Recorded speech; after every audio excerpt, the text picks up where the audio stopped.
घर का लेआउट रिश्तों के लेआउट को कैसे इम्प्रूव कर देता है? वास्तु ठीक है तो आपका सब कुछ ठीक है, रिश्ते तो आप नहीं भी बन रहे होंगे तो बन जाएंगे। तो मैंने उससे पूछा, मैंने कहा जी कैसी बनती है इनके बीच में? पहले तो चुप रहे, फिर मुझे कहते जी बनने को तो छोड़िए, अब तो इनका डिवोर्स का मैटर चल रहा है।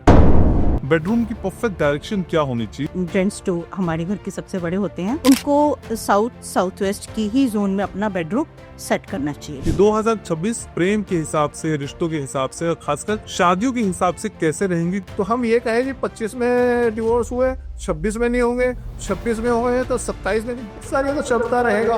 पीजी में रहते हैं या हॉस्टल में रह रहे होते हैं उससे टाइम पे, तो ये कोशिश करनी चाहिए कि उस पीजी या हॉस्टल का जो इनका बेडरूम है वो नॉर्थ फेसिंग हो। एक फीमेल के जो मेल पार्टनर है तो उसकी फोटो वो अपने साउथ की वॉल पे लगा दें। तो कोई खास वास्तु दिशा है कि इस साइड बैठ जाए और सामने वाला अट्रैक्ट हो जाए? फीमेल है और वो नॉर्थ वेस्ट हो रही है तो उसमें एक आकर्षण तो बना ही रहेगा। अगर कोई मेल ये चाहता है कि मेरे अंदर इस तरीके का आकर्षण आए कि मेरी तरफ वो आकर्षित हो, तो उसको अपने नॉर्थ में या नॉर्थ ईस्ट में सोना चाहिए। अगर आप मैरिड हैं और आपने शादी की एल्बम अपनी साउथ में कहीं पे प्लेस कर दी तो भी आपकी रिलेशनशिप डिस्टर्बेंस होने लग जाती है। आज उनकी शादी हुई और रात को सोए, जब सुबह उठे तो लड़की गायब थी। तो जब आप नॉर्थ वेस्ट का बेडरूम इस्तेमाल करेंगे न्यूली कपल के लिए, तो ऐसे किसी भी हादसे की आप उम्मीद कर सकते हैं। टॉक्सिक रिश्ते हमारे जीवन से चले जाएं, कुछ कर सकते हैं? आप अपने हस्बैंड की खाली फोटो अपने साउथ में लगाएं। क्या नए व्यवसाय की शुरुआत के लिए कुछ खास तिथियां या दिन, इवन दिशाएं इम्पोर्टेंट होती हैं? मैं कुछ राशि वाले लोगों के लिए कहूंगी कि अभी वो नए बिजनेस को या नया व्यापार को स्टार्ट करने का पंगा ना लें। मेष राशि का तो हो सकता है जॉब भी भारी पड़ जाती है, ऐसे में जॉब भी छूट जाती है। वृष राशि है, तुला राशि है, मकर राशि है, इनका तो बहुत बढ़िया समय है। पैसा आए और रुक जाए और फिर ना जाए, कुछ कर सकते हैं वास्तु के हिसाब से? आप अपना सेफ, अपना धन रखने की जगह आप अपनी नॉर्थ में बनाइए, आप देखेंगे डेफिनेटली आपको लाभ हो, आप देखेंगे डेफिनेटली आपको लाभ हो। किसी को इंटरव्यू देने जाना है जॉब के लिए तो वो क्या कर ले वास्तु के जरिए? अगर इंटरव्यू देने जाना है तो पहले दिन वो जरूर नॉर्थ में या ईस्ट में सोए।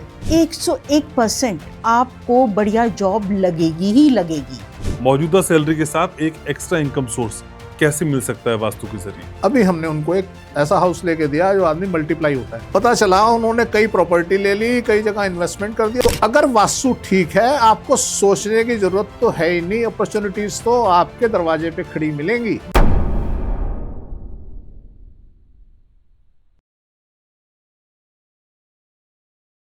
तो जहां बातों में मिलावट नहीं होती, धोखा नहीं होता, झांसा नहीं होता, बहुत बड़े बड़े सपने नहीं दिखाए जाते, मोटी मोटी फीस लेने का दावा करके आपको ट्रैप में फंसाया नहीं जाता, उससे वास्तु ग्लोबल के शानदार पॉडकास्ट में होता है।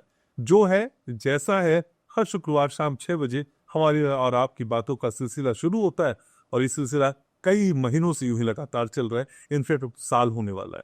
तो फिर इस मुलाकात को एक बार फिर से शुरू करते हैं अच्छे से नोट के साथ और उम्मीद करते हैं कि आपके जीवन में सब कुछ अच्छा हो रहा है।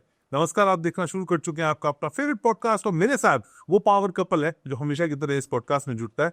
इनका नाम है डॉक्टर महेश गुप्ता और डॉक्टर रश्मि गुप्ता। आप दोनों का बहुत बहुत स्वागत है। इनके मैम झमाझम साड़ी कहाँ से लाती हैं? अब इतने लोग पूछने लगे कमेंट में कि साड़ियों का कलेक्शन कैसे आ रहा है। सर आप दिलवा रहे बताना पड़ेगा मैम, हंस के नहीं छोड़ता हूँ, सबको पता है। Thanks for the compliment. बताऊंगी नहीं है ठीक है। तो मैम जिस तरह से आप मुस्कुराती हैं और जिस तरह सर मुस्कुराते हैं, गाते भी हैं, प्यार बहुत जरूरी है।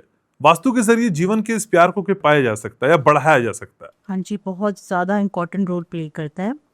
कि हमने वास्तु को वैसे शुरू से फॉलो किया और सबसे पहले तो चलो शादी की बात, तो हमारे पास शादी के जहाँ पे शादी हुई वहाँ पे मेरे पास एक ही रूम था, हम दोनों इकट्ठे सोते थे। बट धीरे धीरे जैसे हमारा लाइफ आगे चलता गया और हम वास्तु को और ज़्यादा प्रैक्टिस करते गए, तो हमने फिर अपने घर में अपना अलग अलग रूम मेंटेन किया। अब अलग अलग रूम मेंटेन मतलब सर का साउथ वेस्ट में था और मेरा रूम वेस्ट में। उसके हमें बड़े अमेजिंग रिजल्ट्स आने शुरू हो गए।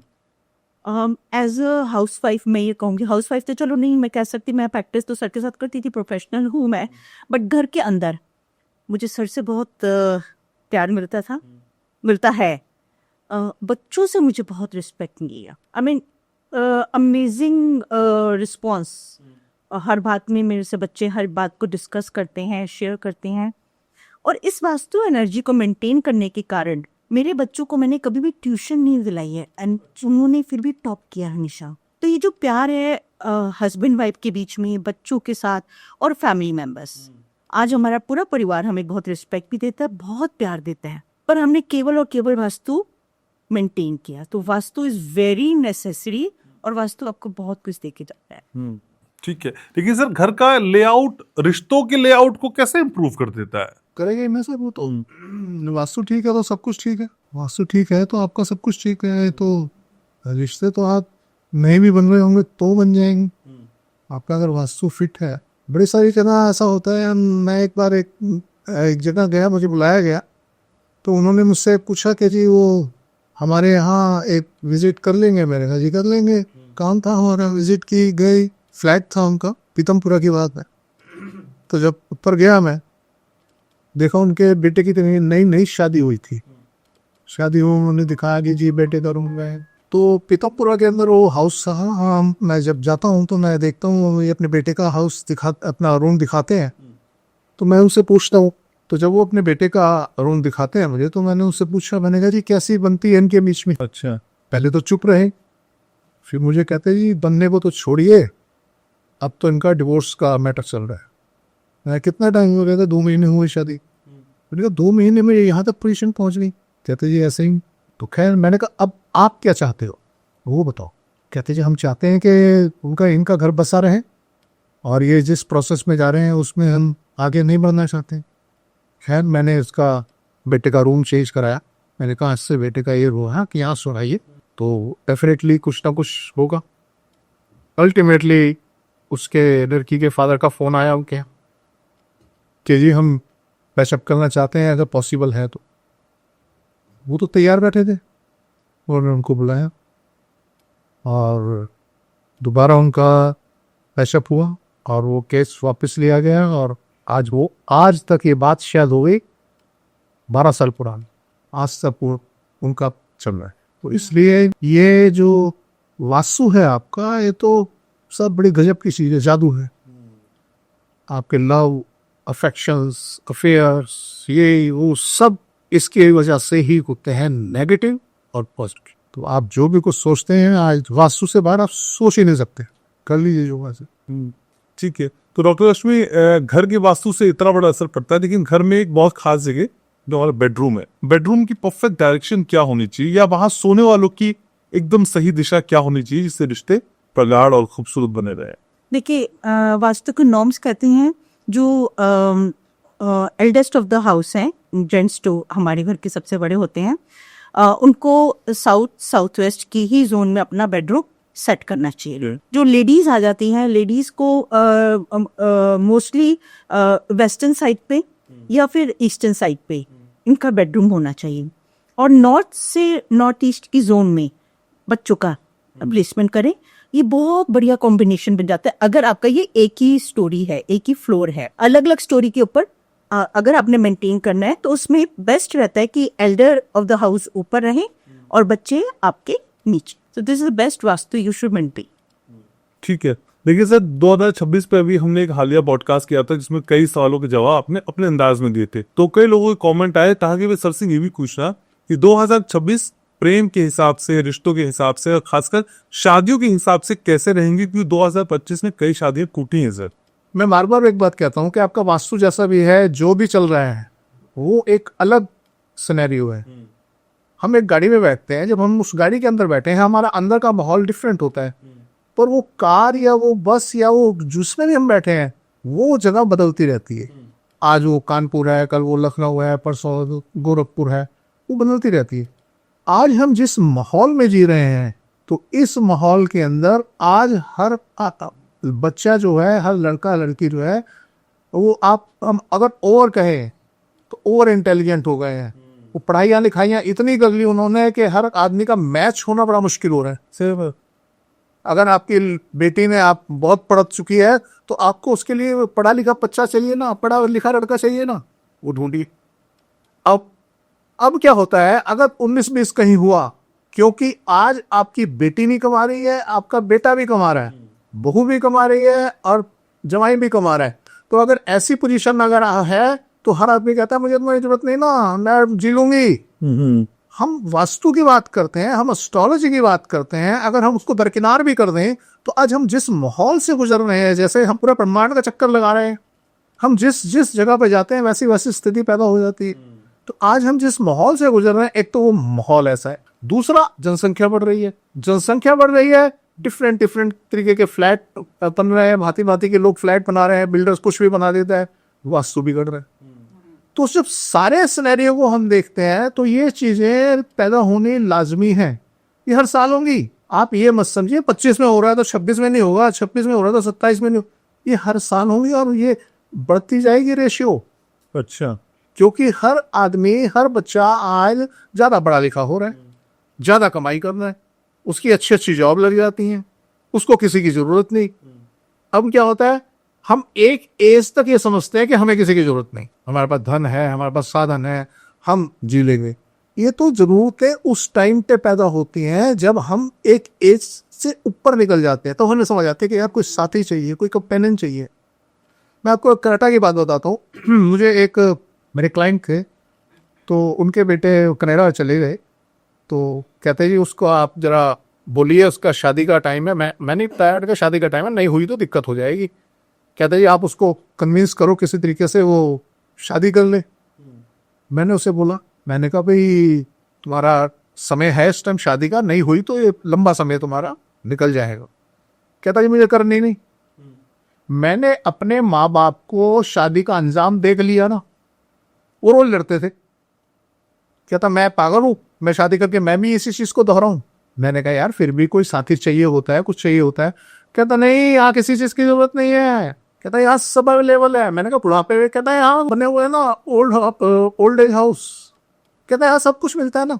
कहता क्या करूँ मैंने शादी करके, एक बवाल और अपने कर ले डाल लूं।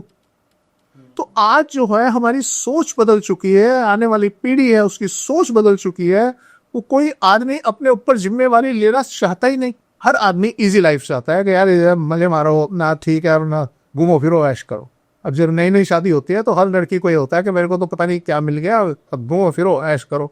और इसी सिनेरियो के अंदर वो जब जी रहे होते हैं, वहाँ कोई विघन आ जाता है, कोई दिक्कत आ जाती है, तो वो कहते हैं नहीं जी हमें साथ नहीं रहना, हमें तो अलग कर दो। सही बात, यहाँ से कहानियां शुरू हो जाती। तो इसलिए हम किस माहौल में जी रहे हैं ये भी मैटर करता है। तो हम ये कहें जी 25 में डिवोर्स हुए, 26 में नहीं होंगे, 26 में होंगे तो 27 में नहीं, इस साल ये तो चलता रहेगा, हर साल बढ़ेंगे। ठीक, तो इसमें एस्ट्रोलॉजी कुछ नहीं कर सकती, इसमें वास्तु कुछ नहीं कर सकता। हाँ, क्योंकि जनरेशन हमारी जो जनसंख्या है वो बढ़ रही है, और बढ़ने की वजह से हमारे जो वास्तु है वो डिफरेंट सिनेरियो में आता जा रहा है, लगभग खराब हो रहा है। आप ऐसे कह सकते हैं खराब हो रहा है। वो जो संयुक्त परिवार प्रणाली थी वो खत्म हो चुकी है, और हम न्यूक्लियर फैमिलीज में रहने के लिए आतुर हो रहे हैं, और वास्तु हमारा खराब होता है, तो इसी उसको और बूस्ट करती है। तो इस वजह से हमारा कोई सा सन हो, वो 26 हो, 27 हो, 28 हो, 29, ये चीजें बढ़ेंगी। ठीक है मैम। लेकिन लॉन्ग डिस्टेंस रिलेशन, जब कोई कहीं आप कहीं, लेकिन रिश्ता तो है, चाहे वैवाहिक रिश्ता हो चाहे बच्चों के साथ हो, क्या इस दौरान वास्तु काम करता है? बहुत ज़्यादा वास्तु ज़रूर मेंटेन करना चाहिए। आजकल यंगस्टर्स के साथ हमारे पास कई ऐसी पत्रियां आती हैं जहां बच्चे ये बोलते हैं कि लॉन्ग डिस्टेंस हमारा रिलेशनशिप है, पर अभी 2 साल हो गए हैं और वो शादी के लिए कमिटमेंट नहीं कर रहा, तो हाउ टू हैंडल इट। तो उसके अंदर हम उन्हें फिर गाइड करते हैं कि यहाँ वास्तु कैसे यूज़ करो।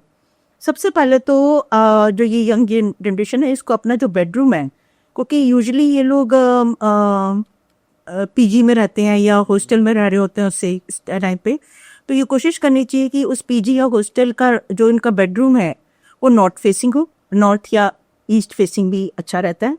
सबसे पहले तो इस चीज़ की प्रायोरिटी इन्हें रखनी चाहिए, और इसमें इनका जो बेड सेटिंग हो वो नॉर्थ टू ईस्ट के बीच में ही इनका वहाँ पे बेडरूम जो भी ये चूज करते हैं वो वहाँ का ही रूम चूज करें।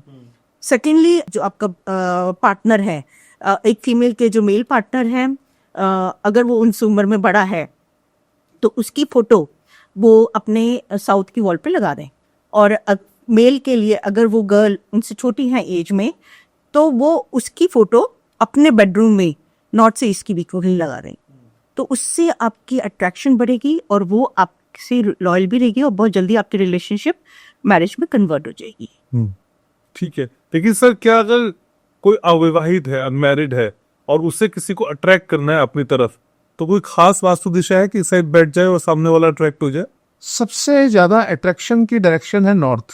अगर फीमेल है और वो नॉर्थ वेस्ट हो रही है तो उसमें एक आकर्षण तो बना ही रहेगा। किसी पर्टिकुलर किसी को नहीं, सबको आकर्षित कर रही है। उसकी चेहरा, उसकी स्किन सॉफ्ट हो जाएगी, चेहरा खूबसूरत हो जाएगा और वो आकर्षण उसके अंदर आ जाए। तो इसी तरीके से अगर कोई ये चाहता है, मेल ये चाहता है कि मेरे अंदर इस तरीके का आकर्षण आए कि मेरी तरफ वो आकर्षित हों 25 साल से नीचे, तो उसको अपने नॉर्थ में या नॉर्थ ईस्ट में सोना चाहिए। उसके अंदर भी वो आकर्षण आ जाएगा कि लोग उसकी तरफ आकर्षित होंगे। तो ये एक डायरेक्शन जो है वास्तु के अंदर ये मैटर करती है। अगर लड़की वहां सो रही है तो डेफिनेटली वो सबको आकर्षित करेगी। और जिसको ऐसा होता है जब किसी के पास ज्यादा सारे ऑप्शन आ जाए ना, फिर तो पसंद उसे करना है ना, मैंने किसको चूज करना है, तो फिर उसके पास ऑप्शन होगी कि यस मैंने इसे पसंद करा है। तो ये पॉसिबल है। लेकिन मैम रिश्तों में गलतफहमियों का जंजाल कभी इतना भारी हो जाता है कि रिश्ते टूट जाते हैं। गलतफहमियों के बाद रिश्ते ना टूटे ये तो आप बताती ही हैं, लेकिन गलतफहमियां हों ही ना, क्या कोई प्रायर कॉशियस हम कर सकते हैं, कोई प्रायर उपाय हम कर सकते हैं जिसकी वजह से गलतफहमियां ना हो? हाँ जी, बहुत ज़रूरी है कि आप जो अपना फ़ोन, देखिए अनमैरिड है हम, तो आपकी सारी जो ये बातचीत करना या फोटोग्राफ्स वगैरह आप सारे किस में कलेक्ट करते हैं? अपने फ़ोन या अपने लैपटॉप में। इनकी प्लेसमेंट आप अपने कमरे के नॉर्थ से वेस्ट के बीच में कभी भी ना करें। ये गलतफहमियों को क्रिएट करता है, ये रिलेशनशिप को भी डिस्टर्ब करता है। एक थर्ड पार्टी इन्वॉल्वमेंट होने के पूरे चांसेस बढ़ जाते हैं। अगर आप मैरिड हैं और आपने शादी की एल्बम अपनी साउथ में कहीं पे प्लेस कर दी, तो भी आपकी रिलेशनशिप डिस्टर्बेंस होने लग जाती है, आपके मिसअंडरस्टैंडिंग बढ़ जाती हैं, आपको भ्रम होने लग जाता है कि वो तो अब बाहर घर से बाहर है, तो वो किसी रिलेशनशिप में। इवन मेल को ये भ्रम होने लगता है कि मेरी वाइफ घर में है तो कहीं पे एक्स्ट्रा मैरिटल में है। तो ये जो रिलेशनशिप डिस्टर्बेंस है, इसको मेंटेन करना आपको डायरेक्शन से ही पड़ेगा। आपको डायरेक्शन थोड़ी समझ के अपने घर में फॉलो करो और आपकी रिलेशनशिप स्मूथ चलती रहेगी। लेकिन सर दो तरह की शादी जो हमें बेसिक समझ आती है, लव मैरिज और अरेंज मैरिज, दोनों के लिए वास्तु काम करता है और करता है तो क्या अलग अलग काम करता है? दोनों के लिए काम करता है। मेरे एक नोन थे, मेरे क्लाइंट थे, उनके यहाँ वो जॉब करते थे। तो उन्होंने जब मुझे अपने बारे में बताया कि मैं मैरिज करने जा रहा हूँ, तो उनका जो बेडरूम उन्होंने बनाया वो नॉर्थ वेस्ट में बना दी। मैं ये नहीं कहता कि उसकी वजह से ही ऐसा हुआ, पर वो उसका कारण जरूर बना कि उसमें ऐसा हुआ। हो सकता है अगर किसी दूसरी डायरेक्शन में होता तो वो बच जाते। वो जब रात को, आज उनकी शादी हुई और रात को सोए, जब सुबह उठे तो लड़की गायब थी। तो उन्होंने काफ़ी इधर उधर तलाश करने का, बाथरूम में होगी, इधर होगी, इधर, लड़की गायब थी। तो जब काफ़ी देर नहीं मिली तो उससे सामान वामान चेक किया, देखा सारी ज्वेलरी, सारा सामान जो भी था वो लेके लड़की गायब हो गई। तो जब जब आप नॉर्थ वेस्ट का बेडरूम इस्तेमाल करेंगे न्यूली कपल के लिए, तो ऐसे किसी भी हादसे की आप उम्मीद कर सकते हैं। वहाँ पे नॉर्थ वेस्ट तो चीज़ को ख़त्म करता है, उड़ा देता है। तो वहाँ पे तो लाइफ चलना बड़ा मुश्किल हो जाता है, नॉर्थ वेस्ट और साउथ वेस्ट। तो ये दो ऐसे हैं जहाँ न्यूली वेड को हमें नहीं ठहराना चाहिए। और हमारी इतने सालों की प्रैक्टिस के दौरान हमने ये बहुत ज़्यादा अनुभव किया है कि इस नॉर्थ वेस्ट की जोन में सोने वाले कपल्स का एक्स्ट्रा मैरिटल अफेयर होने के चांसेस बढ़ जाते हैं। ये बहुत डेंजरस पार्ट लाइफ में आ जाता है। दोनों में से कोई ना कोई एक ईगो को छोड़ देता है। लेकिन मैम जीवन में कई बार टॉक्सिक रिश्तों को झेलना बहुत मुश्किल हो जाता है। टॉक्सिक रिश्ते हमारे जीवन से चले जाएं, कुछ कर सकते हैं? देखिए, ये हम कैसे डिसाइड कर सकते हैं ना कि टॉक्सिक है कि नहीं है। तो मैं आपको ऐसा सजेशन कभी नहीं दूंगी क्योंकि आई डोंट नो। मैं आपको एकदम ऐसे बोल दूं, मैं वास्तु में हमेशा हम एक गुंजाइश रख के चलते हैं to make your life better. तो हाँ, बेटरमेंट के लिए हम चाहेंगे कि आप अपने जो आपका हस्बैंड वाइफ कपल की फ़ोटो है, वो आप कभी भी इकट्ठी फ़ोटो, आई मीन कहने की बात है कपल की फ़ोटो है, पर उसके बावजूद भी आप अपने हस्बैंड की खाली फ़ोटो अपने साउथ में लगाएं, अपने बेडरूम के साउथ में। आपके रिलेशनशिप में प्रॉब्लम होने के चांसेस बहुत कम हो जाते हैं। तो उससे जो नेगेटिविटी है, एक जो आप टॉक्सिक वर्ड यूज़ कर रहे हैं, वो क्रिएट ही नहीं होगा ना। तो रादर आप इस लेवल पे जब ये पहुंच जाता है, तो वो हम जब तक कंसल्टेंसी नहीं होती, हम नहीं सजेस्ट कर सकते। We would never suggest. अब ये देखिए, मैं बहुत पॉडकास्ट देखती हूँ, लोग कहते हैं जी आपका शुक्र खराब है, आप ये उपाय कर लो, वो उपाय कर लो, जनरलाइज करके लोग बोल देते हैं। एक चीज़ बहुत क्लियर बताऊँ, एस्ट्रोलॉजी के अंदर ऐसा कहीं पे भी नहीं लिखा, आप जनरलाइज नहीं कर सकते। हमारे यहाँ 12 लगन बताए गए हैं, जिसमें हम इंसान 12 तरीके के लगनों में ही कैटेगराइज होता है। अब जैसे अगर हम मेष लगन की बात करते हैं, मेष लगन के अंदर द्वितेश और सप्तमेश, इनका इन भावों का स्वामी होता है शुक्र, और ये मारक होता है। अब लोग कहते हैं जी आप शुक्र का उपाय कर लो। आप मारक, एक इतने खराब ग्रह का उपाय, अगर अपनी कुंडली के इतने खराब ग्रह का उपाय करोगे तो और वो नेगेटिव कर दोगे। तो आपको ये, हाँ, अगर शुक्र आपका अच्छे स्थान पे स्थित है, आपका किसी ने, जिसने भी एस्ट्रोलॉजी आपका चार्ट रीड किया है, उसने आपको सजेस्ट किया है, that is a very different भाव। तो लिमिटेड है ना, 3 भाव ही ऐसे होते हैं उस कुंडली के अंदर जो सही होगा शुक्र, अदरवाइज तो वो पीड़ित है, और आप पीड़ित शुक्र को और बढ़ावा दे रहे हो। ऐसे ही आप तुला राशि के अगर जातक हो और उसका भी द्वितेश और सप्तमेश मंगल है, और आप कह देते हैं जो मंगल का उपाय कर लो, एक जनरलाइज जो लोग कर देते हैं, नहीं करना चाहिए। तो ये भी आपकी लाइफ को टॉक्सिक बना देते हैं। तो ऐसा जनरल करके आपको ये सारे उपाय नहीं करना चाहिए। वास्तु फॉलो करो। वास्तु आप जनरली, वास्तु तो सब पे लागू होता है, पर एस्ट्रोलॉजी के लिए आप जनरलाइज नहीं कर सकते। लेकिन सर, एस्ट्रोलॉजी में जब हम डिटेल बताते हैं, जन्म तिथि और अपना जन्म का समय स्थान, अगर वो थोड़ा पीछे आगे गलत हो या सही जानकारी ना हो, तो डिटेल शायद कुछ डिस्टर्ब हो जाए या सही ना निकले। वास्तु में क्या इस डिटेल का कोई अर्थ है, मायने है? देखिए क्या होता है, आप हमें अपनी बर्थ डिटेल देते हैं, आपने गलत दे दी, मान लीजिए आपने गलत दी, ठीक बात है। हम क्या करेंगे, हम हॉरोस्कोप बनाएंगे, आपकी लाइफ के इवेंट आपसे टैली करेंगे कि आपके साथ इस सन में ऐसा हुआ, इस सन में ऐसा हुआ। हमें पता लग जाएगा कि ये हॉरोस्कोप गलत है या ठीक है। अब वो जब इवेंट आप बताएंगे, वो जो आपने हॉरोस्कोप हमें गलत दी थी, वो एक साइड रखी रह जाएगी, हम आपकी हॉरोस्कोप अपने हिसाब से बना लेंगे। अच्छा। तो ये तो चीज़ आती है कि आपकी इंटेलिजेंस, कि आप इस कितने माहिर हैं इस काम में। अब आपने क्वेश्चन आपका ये था कि वो क्या ये हमारे वास्तु पे प्रभाव डालता है, ये चीज़ें मैंने बताया। जब हम देखते हैं तो यस, हम तो अपने आप टैली कर लेंगे ना कि आपके वास्तु के साथ इसका कंपैटिबिलिटी बन रही है या नहीं बन रही। हाँ, अदरवाइज अगर आपने गलत हॉरोस्कोप दे दी हमें और उसके साथ हम मैच करके, आपको गलत राय ही मिलेगी, आपको फिर सही राय तो मिलेगी नहीं ना। जब आपने बीज ही गलत दे दिया कि जी ये मेरी हॉरोस्कोप है जी और ये मेरा घर है, तो कुछ नहीं किया जा सकता।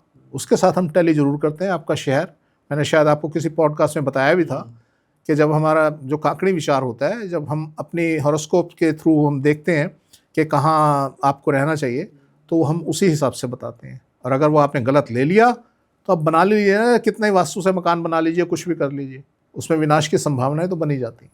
ठीक है।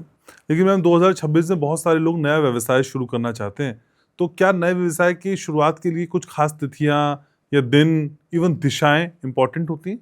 हाँ जी, बहुत ज़्यादा रोल प्ले करती हैं। लेकिन मैं कुछ राशि वाले लोगों के लिए कहूँगी कि अभी वो नए बिजनेस को या नया व्यापार को स्टार्ट करने का पंगा ना लें। जैसे मेष राशि, सिंह राशि और धनु राशि, अच्छा। इन तीनों का थोड़ा टाइम, थोड़ा या कहें मेष राशि का तो कुछ ज़्यादा ही डिफिकल्ट चल रहा है, और सिंह राशि और धनु राशि पे भी प्रभाव है।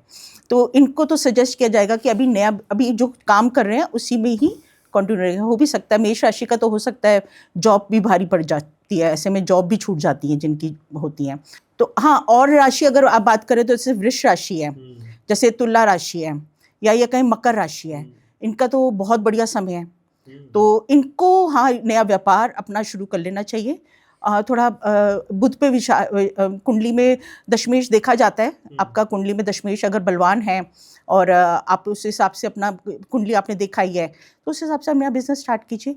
हाँ, अगर आपको वास्तु देखना है, वास्तु के हिसाब से आपने जो भी बिजनेस आप स्टार्ट करना चाहते हैं, तो आप एक उसकी फ़ोटो अपने घर के नॉर्थ में आप लगाइए और बिजनेस स्टार्ट कीजिए, आपका बिजनेस बहुत अच्छा चलेगा। कोई मिथुन राशि का और पॉडकास्ट कर रहा है, उसका अगले साल पॉडकास्ट कैसा चलेगा? हाँ जी, मिथुन राशि भी अच्छा है, मिथुन राशि का भी समय अच्छा चल रहा है। 2026 कैसा रहेगा? मैं आपको उनका बता रही हूँ जिनका बहुत ज्यादा गोल्डन पीरियड, मतलब जिनका तो ये समझिए जंप मिलेगा ही मिलेगा। अच्छा। इन राशियों को तो जैसे इनका तो गोल्डन टाइम है ना, ये तो जैसे हाथ लगाए सोना उगले जमीन, वो वाला इनके साथ होगा।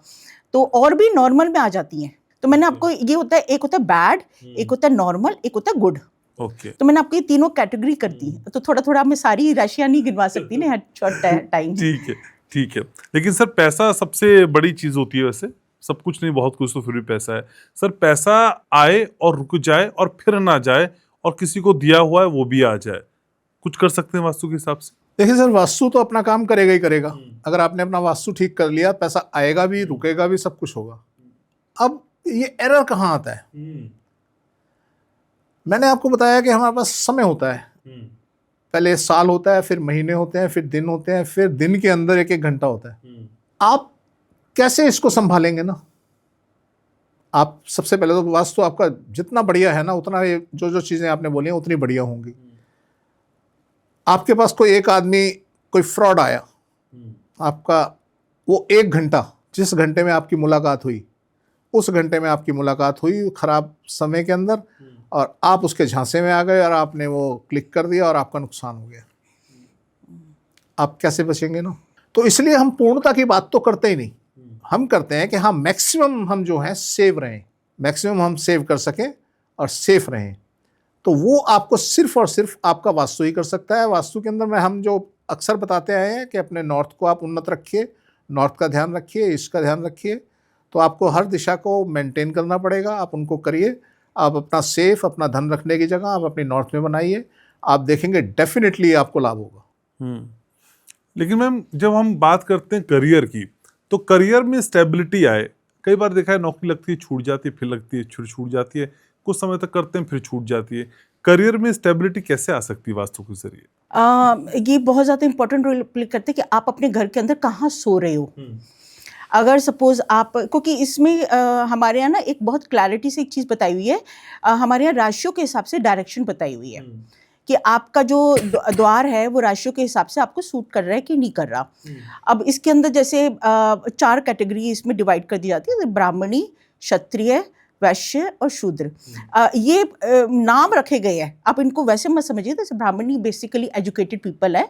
अब ये राशियां अगर मैं आपको गिनवाऊं तो ये पूरी काउंटिंग होती है। आई थिंक एस्ट्रोलॉजिकली आप ये चेक कर सकते हैं। अब ये वास्तु की पॉडकास्ट में तो ये जो कैटेगरी होती है ना, इनके लिए वैसे द्वार बताए हुए। अब आप ये कह रहे हैं जॉब कर रहे हैं, जो जॉब कर रहे हैं वो प्रोफेशनल्स हैं।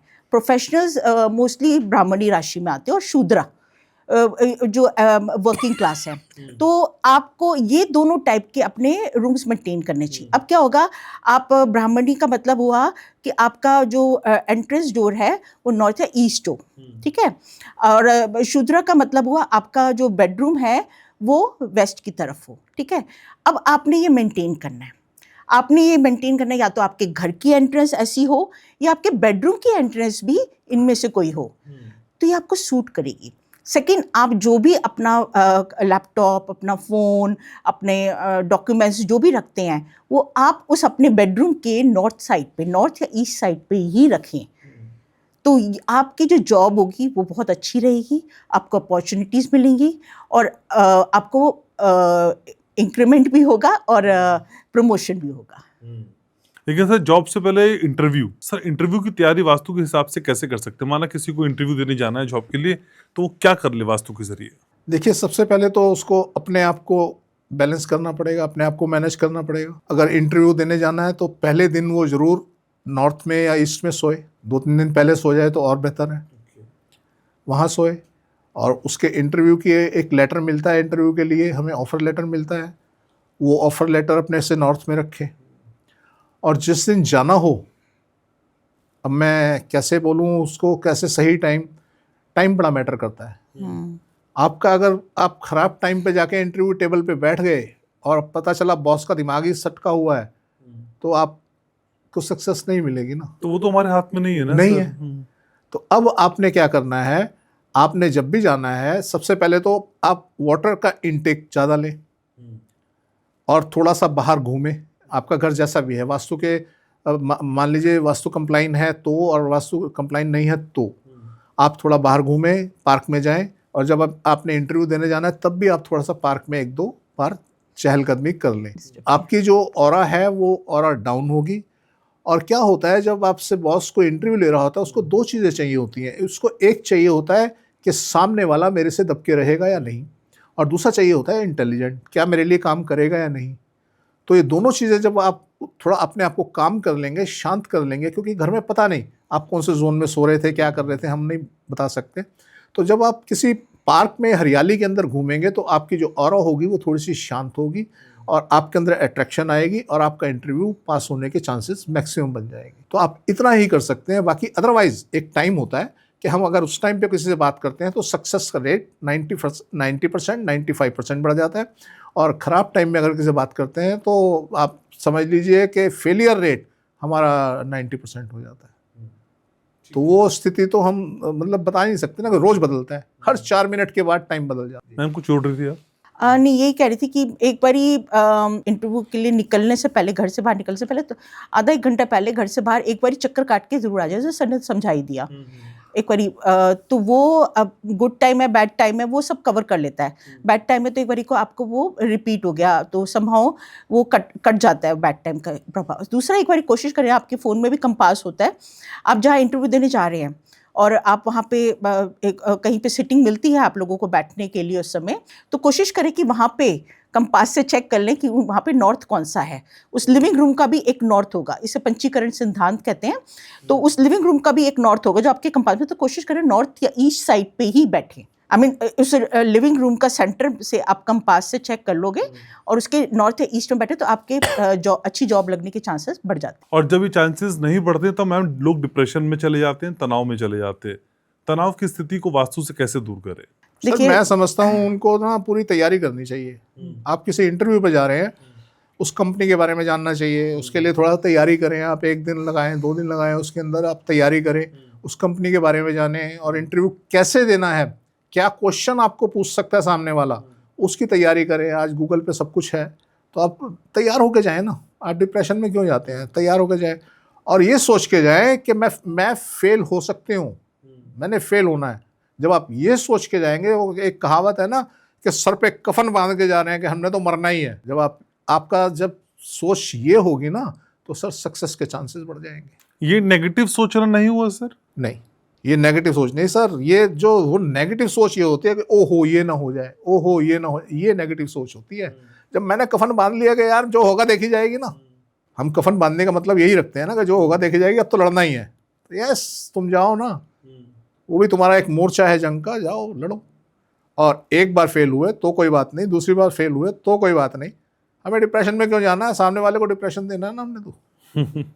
ठीक है। तो अपनी सोच को पॉजिटिव रखें और इस तरीके से आप काम करें, मैं समझता हूँ डेफिनेटली आप विनर होंगे। इसके लिए एक सिचुएशन शेयर करूंगी। प्लीज। क्या होता है कि हमारी जो शनि की चाल होती है ना, सर ने लास्ट पॉडकास्ट में बताया था, शनि की चाल होती है, तो हमारे पास खराब समय और अच्छा समय हम उसके हिसाब से देखते हैं और वो आता ही आता है। अब क्या होता है कि आपका खराब समय है, ठीक है, और आपका वास्तु भी खराब है, तो आपको जॉब तो क्या, आपको आप सर्वाइव ही कैसे करेंगे वो पता नहीं।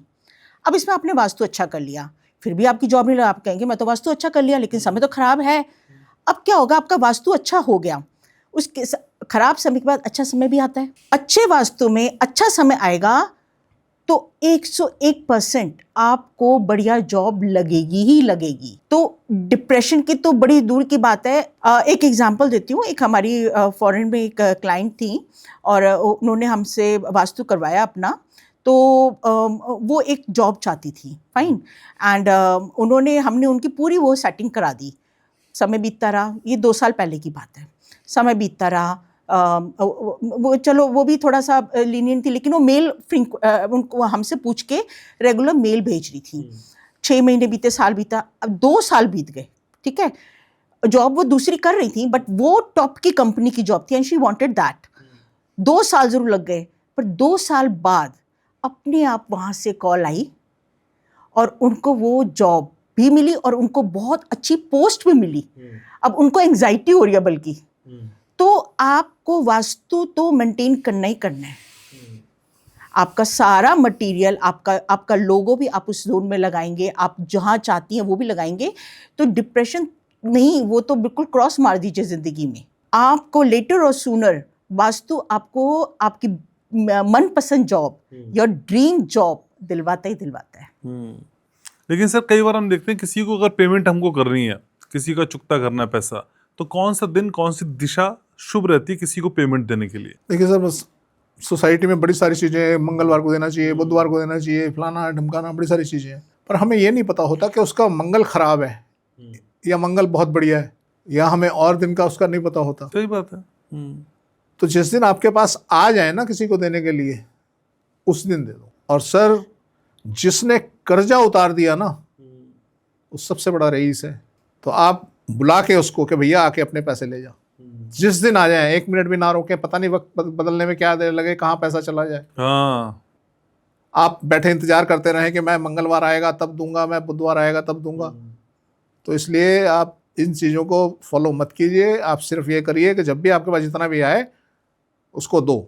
और दो, कहीं कागज तो देंगे नहीं, नोट चाहिए, करेंसी चाहिए, उसके लिए अपना वास्तु ठीक करो ना, आएंगे तो देंगे। कर्जा भी उतर जाएगा, सब कुछ हो जाएगा अगर आपका वास्तु ठीक होगा। जब मर्जी दो, कोई ऐसा नियम मेरे हिसाब से नहीं है, लोगों के हिसाब से होता होगा कि जी इस दिन दे दो तो आपका कर्जा उतर जाएगा, इस दिन ये कर दो। और नहीं सर, जब जैसे ही आए तुरंत फ़ोन करो, आ जा भाई, इसमें देरी नहीं करनी चाहिए। अब चलो, मैं कह रहा हूँ दिन ठीक है, आपने गलत टाइम पे उसको कर्जा दे दिया, कर्जा वापस कर दिया, आपके जो नोट थे, आपका जो लिखत पढ़त थी, वो आप लेना भूल गए, आपने गलत टाइम पे उसको, आज दिन मंगलवार है मान लो, कहते हैं जी मंगलवार को कर्जा दे दो, वापस कर दो, उतर जाता है। मंगलवार है, मंगलवार के अंदर जो आपका पर्टिकुलर टाइम, जिस टाइम पे आप उससे बात कर रहे हैं, उससे पैसे दे रहे हैं, वो ख़राब था और आप उससे वो डॉक्यूमेंट लेना भूल गए, अल्टीमेटली फंस गए। आपके पास जैसे ही अब जब आपके पास पैसा आया ना, तो डेफिनेटली वो टाइम 99% बढ़िया होगा। आप उसी टाइम फ़ोन करो ना, आके अपने पैसे ले जाओ। आपका दिमाग रहो रस्त होगा, काम करेगा, आपको पता होगा मैंने इससे डॉक्यूमेंट लेने, ला भाई पहले मेरे कागज दे दे, अब अपने पैसे ले ले। तो इसलिए जैसे ही पैसा है, कोई इधर उधर करने की जरूरत नहीं, उठा के सीधा फ़ोन करो, ले भाई ले जा। ठीक है। लेकिन मैम, एक इनकम सोर्स ऑलरेडी किसी का है, लेकिन वो चाहता है कि एक इनकम सोर्स और डेवलप हो जाए, मौजूदा सैलरी के साथ एक एक्स्ट्रा इनकम सोर्स कैसे मिल सकता है वास्तु के जरिए? देखिए, एक तो एस्ट्रोलॉजिकली भी देखा जाता है इसको, आपकी कुंडली क्या कहती है। लेकिन हमने तो वास्तु से बहुत ज़्यादा ऐसा प्रभाव देखे हैं, क्योंकि क्लाइंट हमें फिर दोबारा बुलाते हैं और कहते हैं जी हमने एक और बिजनेस डालना है। तो ये आप जब अपने घर का नॉर्थ ओपन कर देते हैं, हमने बहुत क्लाइंट्स को ऐसे घर दिलवाए हैं जिनका नॉर्थ पूरा ओपन था, पूरा दूर दूर तक, रादर ये कहिए ओपन लैंड था, और उनको तरक्की मिली है। तो एक बिजनेस नहीं, तो कई मल्टीपल प्रोजेक्ट्स वो छेड़ देते हैं। और एक तरीके से अगर आपका शनि बहुत बलवान है कुंडली के अंदर, तो वो तो वैसे ही आपको कई फैक्ट्रियों का मालिक बनाता है, तो कई बिजनेसेस का मालिक बनाता है। तो ये दोनों चीज़ें आप अगर है और आप वास्तु भी उन्नत कर लेते हैं, तो कोई पीछे मुड़ के देखते ही नहीं आप। एक मैं आपको वाकया सुनाता हूँ। एक हमारे क्लाइंट जुड़े थे 2009 में शायद। अब जब से वो जुड़े, मैं उन्हें बार बार बोलता था कि जी आप रियल एस्टेट का काम कर लो, रियल एस्टेट का काम कर लो। उनको लॉजिस्टिक का काम था जी। वो इधर उधर कर देते थे, जी कौन करे, कैसे करे, मुझे आता नहीं करना, ये है वो है। तब से चलते आए, कई घर उनके चेंज करवाए, वो अपने लॉजिस्टिक में चले आ रहे थे। अभी हमने उनको एक बहुत बढ़िया, मतलब रिच हाउस, ऐसा हाउस लेके दिया जो आदमी मल्टीप्लाई होता है, वो उनको दिलवाया गया। अब पता चला उन्होंने कई प्रॉपर्टी ले ली, कई जगह इन्वेस्टमेंट कर दिया, रियल एस्टेट में आ गए। तो अगर वास्तु ठीक है, आपको सोचने की जरूरत तो है ही नहीं, अपॉर्चुनिटीज तो आपके दरवाजे पे खड़ी मिलेंगी। ठीक है। आप कितना पा रहे हो, कितना नहीं पा रहे हो, भूल जाओ सब, आप क्या कर रहे हो। आप मल्टीपल बिजनेस भी करोगे, अपने आप सब डेवलप होगा, अपने आप होता चला जाएगा ना, आपको कुछ करना ही नहीं। ठीक है। हमारे व्यूवर्स ने भी अपना वास्तु ठीक किया हुआ है, आप दोनों मिल गए उनको और उनके सवालों के जवाब आप देती हैं। तो सर एक सवाल है, ये उमा कौशिक हैं, ये कह रहे हैं कि मैं दिल्ली से हूँ, हमारा ग्राउंड फ्लोर का DDA MIG फ्लैट है, हमारा नॉर्थ और ईस्ट ओपन है और एंट्रेंस दोनों तरफ से है। हमारे घर के पीछे साउथ डायरेक्शन पड़ती है, वहां खुला हुआ एरिया है और पार्क भी है। और अब हमने एक टेम्पररी स्टोर रूम बनाया है उसी डायरेक्शन में घर के पीछे। क्या ये ठीक है? नहीं, इन्होंने जब से वो अपना स्टोर बनाया ना जी, आप नोटिस करेंगे ये कि वो बढ़ता जा रहा है, उसमें सामान बढ़ता ही जा रहा है, बढ़ता जा रहा है, बढ़ता जा रहा है, और एक दिन इनको चोक कर देगा। तो इसलिए इन्हें उससे बचना चाहिए और वो स्टोर वहाँ नहीं होना चाहिए। स्टोर बनाना है अपने नॉर्थ में बनाए, अपने ईस्ट में बनाए, कहीं भी बनाए, साउथ में ना बनाए। और अगर साउथ में दरवाजा है आपका कोई, उसे बंद कर दें। तो मैम एक सवाल है, ये पूजा शर्मा है, कह रही हैं कि घर का बेसिक वास्तु बताएं कि घर में क्या चीज कहाँ होनी चाहिए, किसका बेडरूम कहाँ होना चाहिए, जैसे माता पिता, पुत्र पुत्री, बच्चे, विवाहित जोड़े, एक बेसिक जानकारी आपसे चाह रही हैं। देखिए, यूजुअली आज की डेट में 1500 स्क्वायर फीट का BHK होता है। समहाउ 2 बेडरूम के हिसाब से अगर मैं आपको गाइड करना चाहूँ तो इसके अंदर आपकी जो किचन होगी वो आपकी साउथ ईस्ट में बेस्ट डायरेक्शन होती है।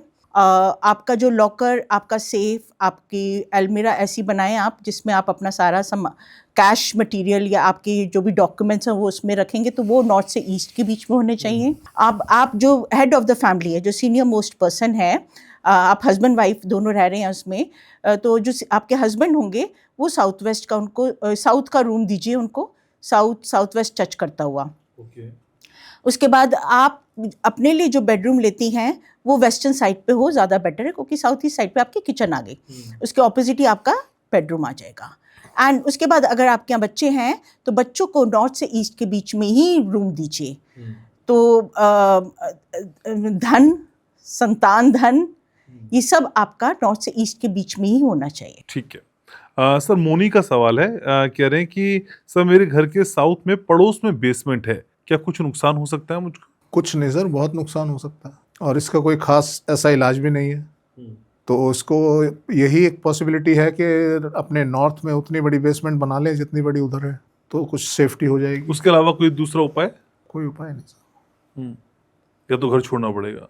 ठीक है। मैम एक सवाल है, ये सवाल है मेरे पास सुरेश वटनानी का, कह रहे हैं कि घर के दक्षिण दिशा में एक सार्वजनिक मंदिर है जो 10 फीट के अंदर है, कृपया कोई उपाय बताएं। अब क्योंकि ये तो सार्वजनिक है तो इससे ये तो आपके हाथ में है ही नहीं, तो एटलीस्ट आप उस मंदिर को बिल्कुल भी यूज़ ना करें। आप कोशिश करें कि साउथ का वैसे तो आप बिल्कुल दरवाज़ा ही बंद रखेंगे, कोई विंडो ना हो उस तरफ, तो कम्प्लीटली उस जोन को बंद रखें और आप वो मंदिर मत यूज़ करें। कोई ऑल्टरनेटिव मिलता है यहाँ पे तो। ठीक है। नेहा का सवाल है, स्पेशली आप ही के लिए, कह रही हैं कि रश्मि मैम, आमतौर पर सभी वास्तु विशेषज्ञों ने कहा है कि वॉशरूम को खतरनाक तौर पे देखना चाहिए और इससे कैंसर या कोई बड़ी बीमारियां हो सकती हैं अगर डायरेक्शन गलत हो। आपने इसको अच्छा बताया, यानी नॉर्थ ईस्ट को लेके कंफ्यूजन हो गया, थोड़ा सा दूर कर दें इसको। देखिए, इसको हम ना साइंटिफिकली बात करते हैं, ठीक है। जो साइंस कहती है, हमारा जो अर्थ है, because it is 23.5 degree tilted, तो हमारा जो ये नॉर्थ से ईस्ट का बीच का जो जोन हो जाता है वो बहुत एनर्जेटिक जोन हो जाता है, क्योंकि अर्थ हमारी उसी जोन में स्पिन कर रही है, ठीक है। अब जहाँ से एनर्जी आ रही है तो ऑब्वियसली हमें क्या चाहिए, हमें एनर्जी तो चाहिए। हमारी बेसिकली वो ब्रह्म समय भी लगता है नॉर्थ ईस्ट का, दैट इज़ सूर्य निकलने से 45 मिनट्स पहले का वो जोन हो जाता है। और सेकेंडली अर्थ की जो मैग्नेटिक फील्ड की एनर्जी है वो भी नॉर्थ से ही आती है। तो नॉर्थ से ईस्ट के बीच का जो जोन होता है मोस्ट एनर्जेटिक जोन होता है। आप और अगर हम शास्त्रों की बात करें, जो एक षोडश कक्ष हमें जो बताया गया है उसमें भी ईस्ट का थोड़ा सा नॉर्थ से ईस्ट के बीच में उन्होंने बाथरूम के लिए प्लेसमेंट बताई है। तो हाँ, अगर आप ये कहती हैं कि WC भी लगा हुआ है उसमें, तो उसमें आज का जो मॉडर्न टॉयलेट है वो तो अपने आप में वाटर क्लोजेट है। उसका नाम ही WC का मतलब होता है water closet. It has water in it. आपके फ्लश में पानी आता है, आपके सिंक में पानी आता है, आपके शावर में आता है, बाथटब बनाया हुआ तो उसमें भी आप पानी कर रखती हैं। तो बेसिकली तो वो जोन ही आपका, अगर हम वास्तु के हिसाब से चलते हैं तो उसको हम वाटर एलिमेंट मान के चलते हैं, तो वहाँ तो सब कुछ है। तो बेसिकली दैट जोन आप ये जो वास्तु पुरुष का कंसेप्ट है वो डिफरेंट है। अब मैंने एक पॉडकास्ट देखा, उसमें वो दो जन बैठ के एक कथावाचक हैं, वो कहते हैं जी नॉर्थ ईस्ट में वास्तु पुरुष का सर होता है और साउथ वेस्ट में उनके पैर होते हैं, इसलिए वो जगह बहुत वैसे इंसान को सोना चाहिए। अब एक बात बताइए, ये जो पद विन्यास है ये पूरे घर का है, दैट इज नॉर्थ ईस्ट मतलब आपके घर का नॉर्थ ईस्ट, दैट इज ईशान कोण, नॉर्थ वेस्ट वायव्य कोण, साउथ वेस्ट नैऋत्य कोण, साउथ ईस्ट आपका आग्नेय कोण। ये तो पूरे घर का है ना। अब ये सब पूरे घर में अगर उन्होंने एक वास्तु पुरुष को लिटाया है, तो यार कोई इंसान अपने घर के अंदर ऐसे लेट सकता है? हम क्या रात को जिन बन जाते हैं जो हमारा सर वहाँ नॉर्थ ईस्ट तक पहुंच जाता है और पैर हमारे नॉर्थ वेस्ट में पहुंच जाते हैं और हम उल्टे हो जाते हम उल्टे हो जाते हैं। आई मीन वो कहते हैं ना, कहीं की ईंट कहीं का रोड़ा, भानुमति का कुंबा जोड़ा। वो और समझाने फिर, वाला कहने को वो क्या कहते हैं जी, कहते हैं साउथ वेस्ट में पैर होते हैं, और जब तुम पैर दबाने के लिए अपने बच्चे को खड़ा कर देते हो, अपने पैरों के ऊपर वजन डालते हो पैर दबाने के लिए, तो इसलिए सामान जो है वो साउथ वेस्ट में रखना चाहिए, क्योंकि वहाँ भार तुम डलवाते हो। तो उस आदमी से, उस बुद्धिजीवी से पूछा जाए कि जब हम बच्चे को खड़ा करते हैं तो हम उकड़ू बन के अपने उस पैरों पे खड़ा करते हैं क्या? आई मीन आप पैर लंबे हम करेंगे तभी बच्चा खड़ा होगा। जो वास्तु पुरुष को दिखाया है वो आलती पालती मार के उल्टा है, उसकी टांगे साइड पे हैं, पीछे नहीं जा रही। एक बात। दूसरी बात, जो कथावाचक है उसको कथावाचक वाचन ही करना चाहिए। उसको क्या जरूरत पड़ी इसमें पंगा लेने की? जिसका सब्जेक्ट ही नहीं है वास्तु, वो आ जाके वास्तु समझा रहा है। क्यों समझा रहा है? क्योंकि उसने उसको प्रमोशन करनी है दूसरे को। जिस वास्तु वाले ने जो उसके पास बैठ के उसको समझा रहा है, उसने अपनी प्रमोशन के लिए उसको बोल दिया और वो भी उल्टा सुल्टा जो मर्जी बोले जा रहा है। अब जो वहां पे जो लोग आते हैं उसके पास, वो मैक्सिमम लोग लो और मीडियम फैमिली से होते हैं। अब ये जो बातें कर रहा है उनको तो समझ आ जाएंगी, वो हाँ गुरुजी बोल रहे हैं जी, ठीक है जी, गुरुजी ने जो बोल दिया ठीक है बोली। अरे जब इसके तथ्य में जाएगा वही जो कथावाचक है, जरा सोचे तो सही, समझे तो सही, इसको, इस कहानी को समझे तो क्या है ये। किसी ने कहा और उसने अपना बोलना शुरू कर दिया कि जी ऐसा ऐसा होता है। अरे तुम उकड़ू करके वो जो वास्तु पुरुष को लिटाया गया है, तुम उसके कमर पे खड़ा होगा बच्चा, अगर वहां बच्चे को खड़ा करेगा, पैरों पे कैसे हो जाएगा? उसके सिर्फ पैर पीछे नजर आ रहे हैं, बाकी घुटने तो उसके साइड पे हैं। या तो टांगे लंबी करके आदमी सोए ना, तब समझ आती है हाँ जी टांगों पे खड़ा कर दिया, पैरों पे खड़ा कर दिया। तो यार कुछ भी जिसके जो समझ में आ रहा है बोले जा रहे हैं। आज ये कमी रह गई थी कि ये जो है कथावाचक जो है ये वास्तु कंसल्टेंट बन जाए, वो भी इन्होंने पूरी कर दी। ये आसान लगता है क्या सर सबको? सबको आसान लगता है। पनवाड़ी भी वास्तु कंसल्टेंट का टैग लगा के चल देते हैं ना। अब ऐसे में क्या होता है, जिन्होंने तपस्या की है ना सालों साल, वो बेचारे पीछे रह जाते हैं। वो अपने आप को बेवकूफ सा महसूस करते हैं और साइड पे बैठे रहते हैं, भाई हम तो बेवकूफ हैं। और जिन्होंने 2 साल में 3 साल में ये उल्टा पुल्टा करके लोगों को परोसना शुरू कर दिया और ये पॉडकास्ट कर करके कहीं के कहीं पहुंच गए, तो वो अपना हम और ठीक भी है। फिर बाद में बोल दो मैं तो झूठ बोल रहा था, मैं झूठ बोल रहा था। कितना बढ़िया है ना, पहले झूठ बोल के सबको परेशान कर दो, उसके बाद बोलो जी मैं तो झूठ बोल रहा था। यार हद हो गई, जहालत की हद होती है। कहीं तो खड़े हो तुम आज सच बोल रहे हो, इस बात का क्या प्रमाण है जी? तुमने तो कह दिया जी मैं कल झूठ बोल रहा था, तुम आज सच बोल रहे हो, इस बात का क्या प्रमाण है? अभी तो देखो सर, ये 2027 में एक और कन्फेशन आएगा और उसके बाद तो फिर झड़ी लग जाएगी, झड़ी। इतने कन्फेशन आएंगे, ये जितने उनसे पढ़े हुए हैं ना, जितने पढ़ रहे हैं ये सब आएंगे इसी लाइन पे, इसी ट्रैक पे आएंगे सब, महंगी फीस वाले। हाँ। तो समहाउ ये जो नॉर्थ ईस्ट में देवता का स्थान जो बता दिया जाता है ना, ईशान कोण, अब कृपा करके वो देवता तो कभी कहते हैं कि कण कण में भगवान है, कभी वो भगवान उसी कोने में घुसा हुआ है। I mean this is not science. आप प्लीज़, आप सब पढ़े लिखे लोग हो और इंडियंस हम लोग बहुत पढ़े लिखे हैं, प्लीज़ हमें गंवार प्रूव ना करें। और हमारे पूर्वज रहे हैं अमेजिंग साइंटिस्ट, उन्होंने इतनी बड़ी बड़ी साइंस चोरी करने, ब्रिटिशर्स हमारे आए थे, हमारे खजाना लूटने नहीं आए थे, साइंस चोरी करने आए थे। इस साइंस को कृपा करके इतना खराब प्रूव ना करें। एक्चुअली में दे वांट, अब आज हमारी ही साइंस को इंग्लिश की भाषा में जो बोला जाता है ना, potential energy and kinetic energy, fine. Now energy is equal to mc²। Now what is mass जो यहाँ पे है, वो डेंसिटी को हम काउंट कर रहे हैं, fine. Now density is equal to mass upon volume. ये पूरा फॉर्मूला हमारे यहाँ दिया हुआ है। जितने बाथरूम के अंदर हादसे होते हैं, बुजुर्ग आदमी गया वहां गिरा और मर गया, आप ऐसे हादसे जितने देखोगे साउथ वेस्ट के बाथरूम में देखोगे। आपको 0.01% अगर कोई हादसा ऐसा मिलेगा तो नॉर्थ ईस्ट के बाथरूम में मिलेगा, अदरवाइज मिलेगा ही नहीं। इसमें इतनी एनर्जी होती है कि आदमी वहां ढंग से सांस ले पाता है।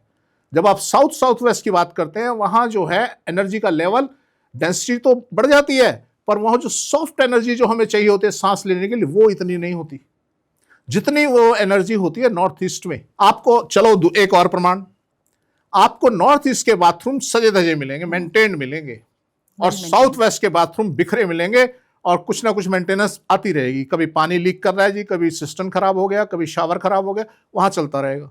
तो आप खुद देख लो ना यार, हमसे पूछने की तो जरूरत ही नहीं है आपको। आप खुद देखो क्या अच्छा है क्या बुरा है, आपको अपने घर में मिलेगा। हमसे इस बात का प्रमाण मत मांगिए कि कौन सा बाथरूम अच्छा होता है, आप खुद देख लो। बता हमने दिया, अब आप अपने आप चेक करो जी। ठीक है मैम, सवाल ले लेते हैं 2-3। संदीप कुमार का सवाल है। संदीप कह रहे हैं कि मेरे घर की दिशा उत्तर है, पर घर की लंबाई ज्यादा है, चौड़ाई कम है, क्या ठीक होता है इस तरह का घर? हाँ जी, इसको हम ना चंद्रभेदी घर कहते हैं, और ये बहुत बढ़िया कहलाता है, जिसका नॉर्थ और साउथ लंबा हो, length is more than breadth. तो ऐसे घर बहुत बढ़िया होते हैं। सर विजय कुमार का सवाल है।